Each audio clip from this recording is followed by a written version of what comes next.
Hello everyone, welcome to brain engineers. आज हम करने जा रहे हैं एग्रीकल्चर एमसीक्यूज़ एग्रोनॉमी का पार्ट नंबर 5।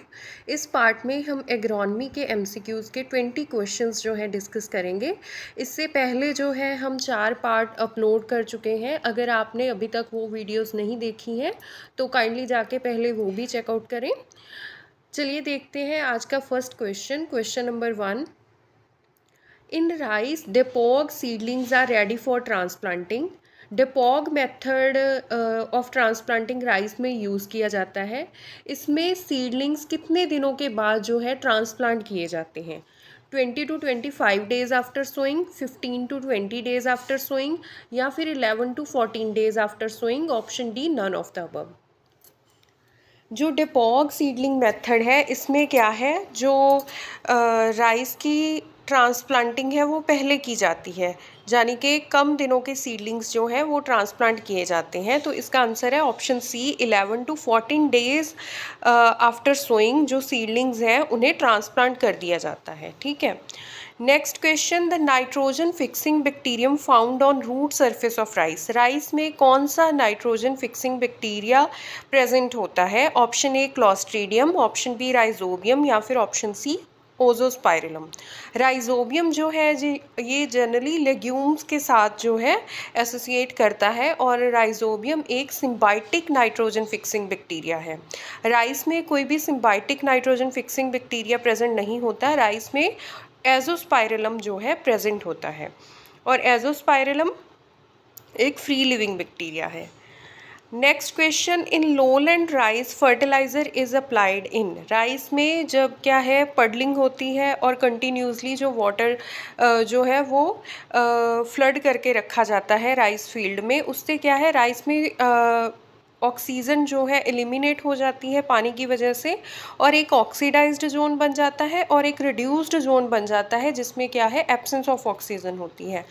तो जो राइस में फर्टिलाइज़र अप्लाई किए जाते हैं वो किस जोन में अप्लाई किए जाते हैं? ऑक्सीडाइज्ड जोन में, रिड्यूस जोन में, या फिर option C, none of the above. जो लोलैंड राइस है उसमें फर्टिलाइज़र जो है रिड्यूस्ड जोन में अप्लाई किए जाते हैं। रिड्यूस्ड जोन में अप्लाई करने का कारण मेन जो रीज़न है वो यही है कि कोई भी जो लॉस हो रहा है, जैसे कि नाइट्रोजन फर्टिलाइज़र लॉस हो रहे हैं in the form of denitrification process के साथ, उन्हें रिड्यूस किया जा सके, इसलिए जो है फर्टिलाइज़र को रिड्यूस्ड जोन में अप्लाई किया जाता है। Next question, nitrogen use efficiency in rice is around.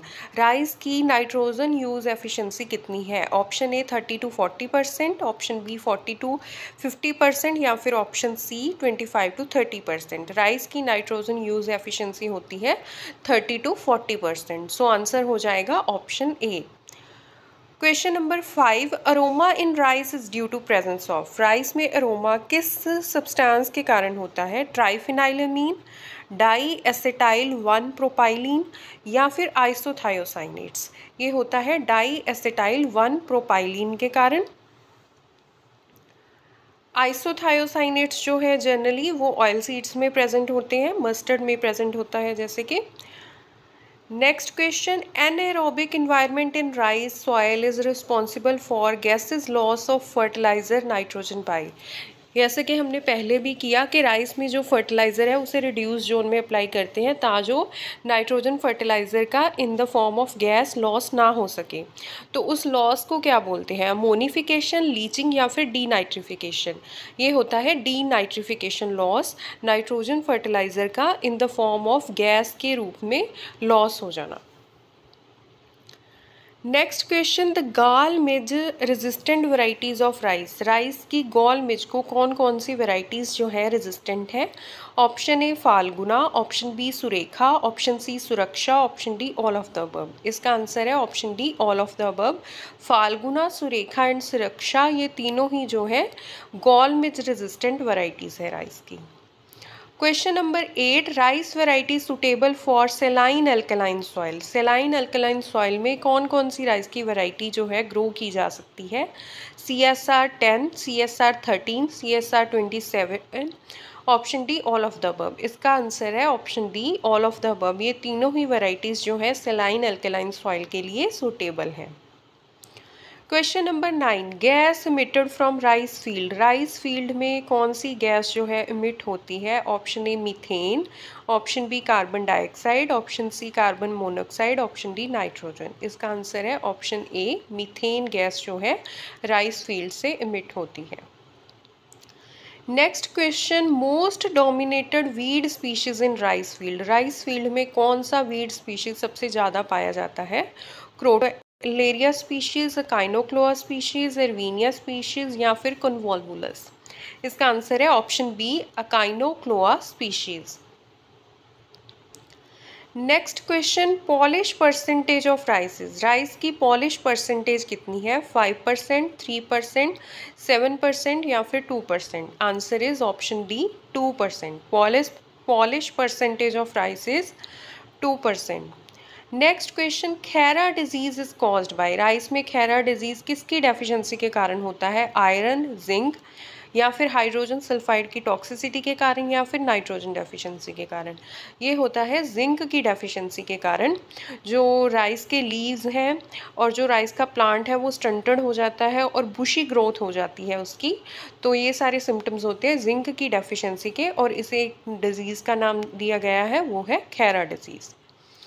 Next question, akiochi disease is caused by. Akiochi किसके कारण होती है? Iron deficiency, zinc deficiency, hydrogen sulphide toxicity या फिर nitrogen deficiency.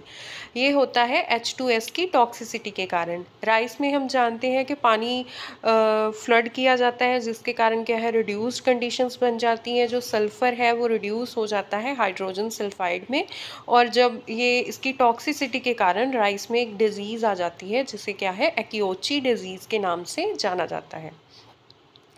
Next question, white eye of rice is caused by. White eye किसके कारण होता है? ये होता है आयरन की डेफिशिएंसी के कारण।